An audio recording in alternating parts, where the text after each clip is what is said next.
চেকের মামলায় বা চেক ডিজনের মামলায় কোনো রকম টাকা পয়সা খরচ না করে আপনি টাকা না দিয়ে সম্পূর্ণরূপে খালাস পেতে পারেন।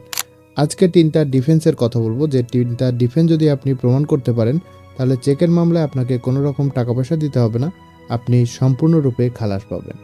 তবে ভিডিওটা শুরু করার পূর্বে আপনি যদি এই চ্যানেলে নতুন হয়ে থাকেন অবশ্যই সাবস্ক্রাইব করবেন। ফেসবুকে যদি দেখে থাকেন আমাকে ফলো করতে কিন্তু ভুলবেন না, কারণ প্রতিনিয়ত আমি আপনাদের এরকম নতুন নতুন আইনের টিপস দিয়ে যাই। চেকের মামলা মানে কি নিশ্চিত সাজা? মোটেই না।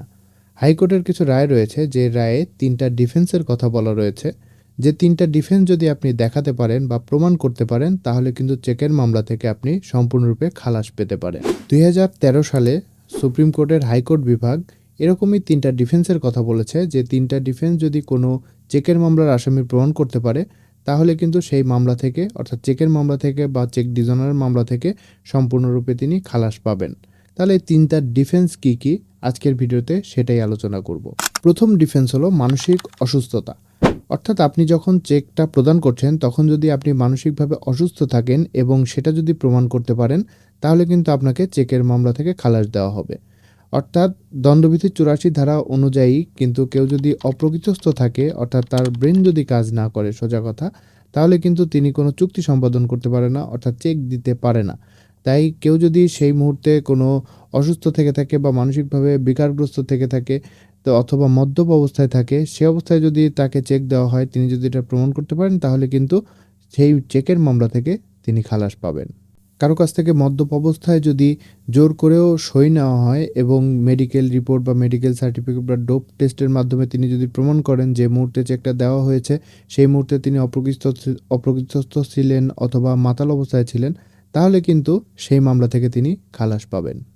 তৃতীয় ডিফেন্স হলো কোনো জাল চেক তৈরি করা অথবা জাল যে সিগনেচার রয়েছে সিগনেচার জাল করা, অর্থাৎ চেকটাকে টেম্পারিং করা যদি হয়ে থাকে তাহলে এটা গুরুত্বপূর্ণ একটা ডিফেন্স হিসেবে কিন্তু কাজ করবে। অর্থাৎ চেকের পাতায় যদি কোনো কাটাকাটি থাকে, ওভাররাইটিং থাকে, অথবা সংখ্যা যদি কাটাকাটি থাকে তাহলে এনআই অ্যাক্টের 87 ধারা অনুযায়ী কিন্তু একজন আসামি সুবিধা পাবেন। অর্থাৎ চেকের পাতাতে যদি কোনো রকম কাটাকাটি থাকে, স্বাক্ষর জাল থাকতে পারে, চেকের সংখ্যা যদি অন্যরকম হয়ে থাকে বা সংখ্যা যদি পরিবর্তন করা হয়ে থাকে, তবেও কিন্তু এটা একটা বড় ডিফেন্স হিসেবে কাজ করবে এবং এটা যদি প্রমাণ করা সম্ভব হয় তাহলে চেকের মামলার যে আসামি তিনি কিন্তু খালাস পাবেন। তৃতীয় এবং গুরুত্বপূর্ণ একটা ডিফেন্স হলো দেনা পাওনার যে ব্যাপারটা, সেটা যদি প্রমাণ করতে ব্যর্থ হয় যিনি বাদী তাহলে কিন্তু সেই মামলা থেকে আসামি খালাস পাবে। অর্থাৎ যাকে চেক দেওয়া হয়েছে এবং যিনি চেক দিয়েছেন তাদের ভেতরে যে একটা বৈধ লেনদেন রয়েছে, এটা যদি প্রমাণ করা যায় তাহলে চেকের মামলাটা টিকবে এবং এটা যদি প্রমাণ করতে ব্যর্থ হয় তাহলে কিন্তু চেকের মামলা থেকে আসামি খালাস পেয়ে যাবে।